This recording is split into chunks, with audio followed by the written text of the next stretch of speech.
CPM সেই জুজু, আমাদের vote দাও নইলে বিজেপি চলে আসবে, বিজেপি চলে আসবে। তৃণমূল একই কথা বলে।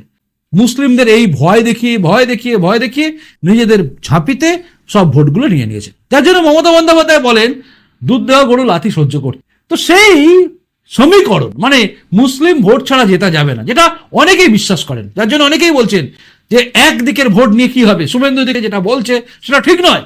কিন্তু হিসাব বলছে শুভেন্দু অধিকারী ঠিক কথা বলছেন।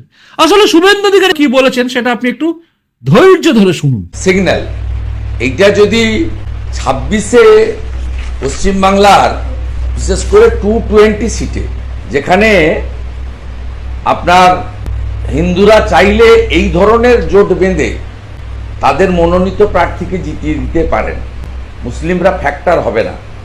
220 অ্যাবাভ মুসলিম ভোট আছে 102টা সিটে, 30% অ্যান্ড অ্যাবাভ। তার মধ্যে বেশ কটা বিজেপিও জিতেছে।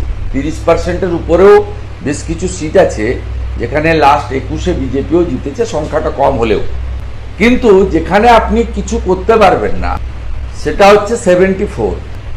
বাকি 220 সিটে আপনার কিন্তু এই যে সিগন্যালটা আজকে হিন্দুরা দিয়েছেন, ওরা ভোট দিতে কম গেছেন, তার মধ্যে 3টে কারণ আছে।